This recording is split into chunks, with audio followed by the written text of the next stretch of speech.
घास पर न चलें वाले संकेत में ऐसा क्या है जो आपको घास पर चलने के लिए मजबूर कर देता है? स्पीड लिमिट के उस संकेत में ऐसा क्या है जिस पर लिखा है 45 मील प्रति घंटा और फिर भी आपको 50 पर चलने की इच्छा होती है? मुझे बताया गया है कि येलोस्टोन नेशनल पार्क में सड़क के किनारे लगे भालुओं को खाना न दें वाले संकेत लोगों को जाहिर तौर पर भालुओं को खाना खिलाने के लिए प्रोत्साहित करते हैं। मुझे तो यहां तक बताया गया है कि युवा भालू सड़क के किनारे मर भी चुके हैं क्योंकि वे पर्यटकों के आने और उन्हें खाना खिलाने का इंतजार करते रहे। अब तक रोमियो के माध्यम से हमारी ज्ञान यात्रा में प्रेरित पौलुस ने विश्वासियों को बताया है कि व्यवस्था वास्तव में हमें पाप की ओर उकसाती है। हमारे भीतर आदम और हव्वा की तरह पाप के उस निषिद्ध फल के लिए एक इच्छा सी दिखाई देती है। अब यह सिखाने के बाद पौलुस जानते हैं कि लोग यह निष्कर्ष निकाल सकते हैं कि स्वयं व्यवस्था ही पापपूर्ण है, और यह बिल्कुल भी सच नहीं है। तो हमें इस सवाल का जवाब देना होगा कि फिर परमेश्वर की व्यवस्था का उद्देश्य क्या है। और पौलुस अब इसका उत्तर देने जा रहे हैं, जिसे मैं यहां परमेश्वर की व्यवस्था के 5 कार्य कहूंगा। पहला, परमेश्वर की व्यवस्था पाप को परिभाषित करती है। पौलुस अब यहां अध्याय 7 की 7वीं आयत में लिखते हैं, तो हम क्या कहें? क्या व्यवस्था पाप है? कदापि नहीं। परंतु यदि व्यवस्था न होती तो मैं पाप को न जानता, क्योंकि मैं लालच के विषय में न जानता। यदि व्यवस्था ने न कहा होता तू लालच न कर, परंतु पाप ने आज्ञा के द्वारा अवसर पाकर मुझ में हर प्रकार की लालसा उत्पन्न कर दी, क्योंकि व्यवस्था के बिना पाप मरा हुआ है। अब पौलुस का यहां अर्थ है कि तू लालच न कर, यह आज्ञा लालच को पाप के रूप में परिभाषित करती है।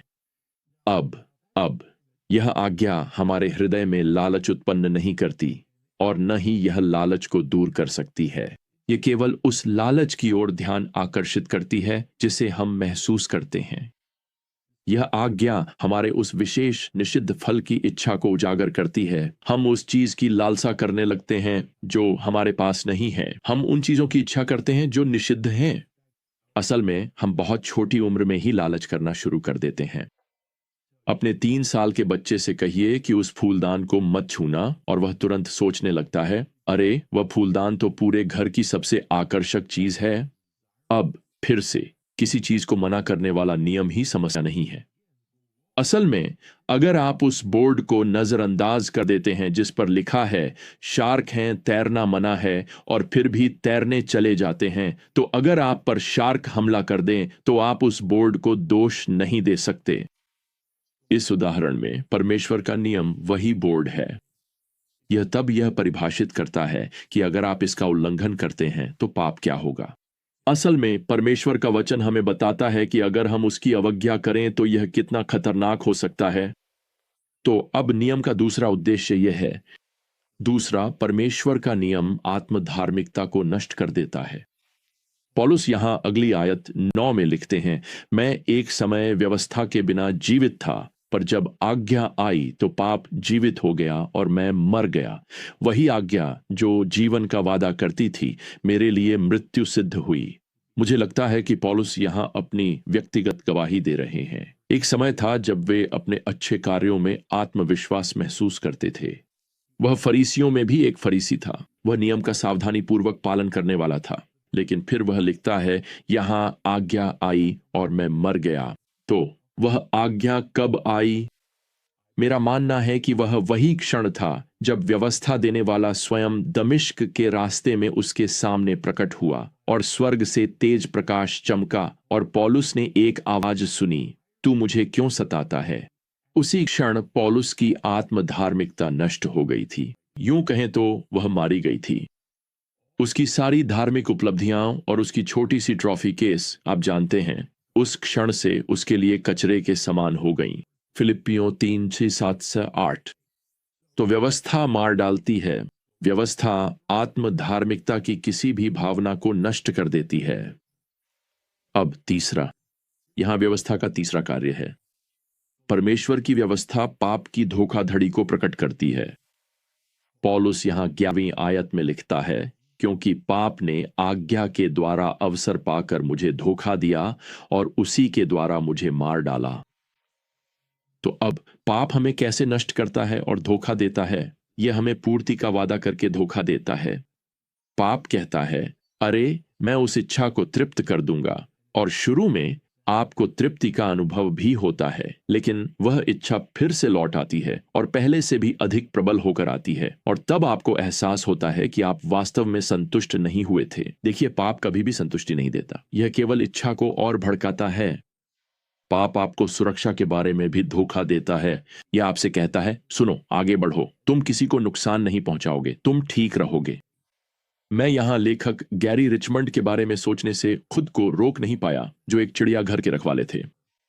अपनी लिखी गई एक किताब में उन्होंने एक युवा चिड़ियाघर कर्मचारी जूली के बारे में बताया, जो एक छोटे प्यारे बेबी रैकून की देखभाल कर रही थी। उसने उसका नाम भी बैंडिट रख दिया था। खैर, गैरी ने उसे चेतावनी दी थी कि रैकून लगभग 24 महीने की उम्र में जैविक बदलाव से गुजरते हैं और अक्सर अपने मालिकों पर बेरहमी से हमला कर सकते हैं। लेकिन गैरी की चेतावनियों के जवाब में जूली का उत्तर हमेशा एक जैसा ही होता था, ओह, मेरे लिए यह अलग होगा, बैंडिट मुझे कभी नुकसान नहीं पहुंचाएगा। खैर, रिचमंड लिखते हैं, 3 महीने बाद जूली को अपने चेहरे पर आई चोटों के लिए सर्जरी करानी पड़ी, जब उसके रैकून ने बिना किसी स्पष्ट कारण के उस पर हमला कर दिया, और इसके साथ ही बैंडिट को जंगल में छोड़ दिया गया। मैं आपको बताऊं, पाप भी उसी रैकून की तरह है। आप कभी भी सुरक्षित नहीं होते।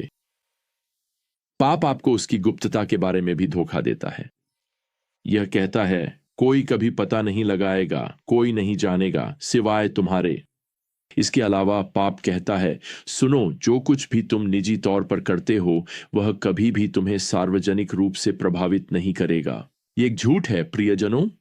निजी जीवन में किया गया पाप आपको सार्वजनिक जीवन में उसी व्यक्ति में बदल देगा जो शायद आप कभी बनना नहीं चाहते थे। तो एक बार फिर इन बातों को ध्यान में रखें। पाप कभी संतुष्टि नहीं देता। पाप सुरक्षित नहीं है।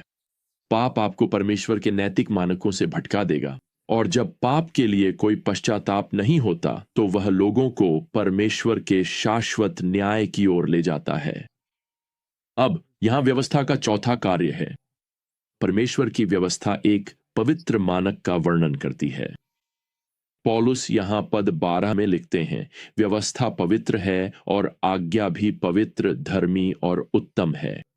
पौलुस वास्तव में हमें यहां बताते हैं कि परमेश्वर की व्यवस्था स्वयं परमेश्वर का ही प्रकाशन है।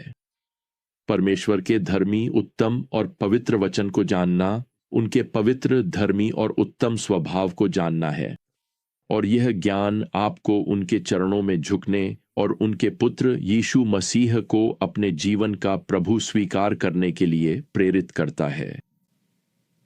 कुछ समय पहले मेरे एक पड़ोसी ने मुझे बताया कि वह अपनी कलीसिया से कितना निराश है। वह शहर की एक बड़ी कलीसिया थी जो एक मुख्य धारा के प्रोटेस्टेंट संप्रदाय का हिस्सा है, और उनकी निराशा तब से बढ़ती जा रही थी जब उनके क्षेत्र के विश्वासियों ने न्यूयॉर्क में एक सांप्रदायिक सम्मेलन में जाकर अपने उपविधियों में यह स्पष्ट घोषणा जोड़ने की कोशिश की कि यीशु ही प्रभु हैं। बस इतना ही था, यीशु ही प्रभु हैं। खैर, वे पर्याप्त मत नहीं जुटा सके, इसलिए वह प्रस्ताव कभी पारित नहीं हुआ। कुछ प्रतिनिधियों को लगा कि यह बहुत अधिक अधिकारवादी है, दूसरों को लगा कि यह बहुत अधिक बहिष्कृत करने वाला है और इससे विभाजन हो सकता है। कल्पना कीजिए, हजारों प्रतिनिधि इस बात पर सहमत नहीं हो सके कि वे यह स्वीकार करें कि यीशु ही प्रभु हैं। खैर प्रियजनों, मैं आपको बताता हूं, एक दिन वे जरूर करेंगे। एक दिन बाइबल कहती है, हर घुटना झुकेगा और हर जीभ यह सत्य स्वीकार करेगी कि यीशु मसीह ही प्रभु हैं। अब आज हमें व्यवस्था, कानून का एक और कार्य समझना है। ईश्वर की व्यवस्था यही है, उद्धार की आवश्यकता को प्रकट करती है। पौलुस यहां पद 13 में लिखते हैं, तो क्या वह जो अच्छा है मेरे लिए मृत्यु का कारण बना? बिल्कुल नहीं, बल्कि पाप ने जो अच्छा है उसके द्वारा मुझ में मृत्यु उत्पन्न की, ताकि पाप पाप के रूप में प्रकट हो और आज्ञा के द्वारा अत्यंत पापी बन जाए।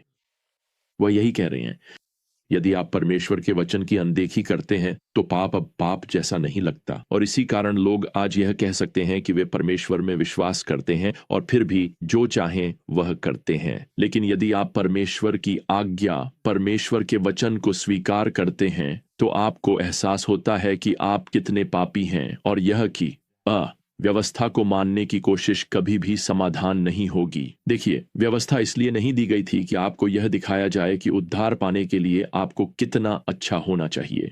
यही बात पौलुस यहाँ कह रहे हैं। व्यवस्था इसलिए दी गई थी कि आपको यह दिखाया जाए कि आप कभी भी पर्याप्त अच्छे नहीं हो सकते और आपको एक उद्धारकर्ता की आवश्यकता है। प्रियजनों, आप माउंट सीनै पर, जहां व्यवस्था दी गई थी, उद्धार नहीं पा सकते।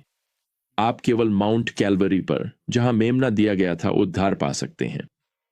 और बाइबल कहती है, जितनों ने उसे ग्रहण किया, अर्थात परमेश्वर के पुत्र को, उसने उन्हें परमेश्वर की संतान बनने का अधिकार दिया। यह यूहन्ना 1:12 है। अब इसे ध्यान में रखें, हम व्यवस्था की संतान नहीं बन रहे हैं। हम परमेश्वर के मेमने, हमारे प्रभु यीशु मसीह में विश्वास के द्वारा परमेश्वर की संतान बन रहे हैं। तो प्रियजनों, जब तक हम अगली बार फिर मिलें, प्रभु यीशु मसीह का अनुग्रह, परमेश्वर का प्रेम और पवित्र आत्मा की संगति आप सभी के साथ बनी रहे। आमीन।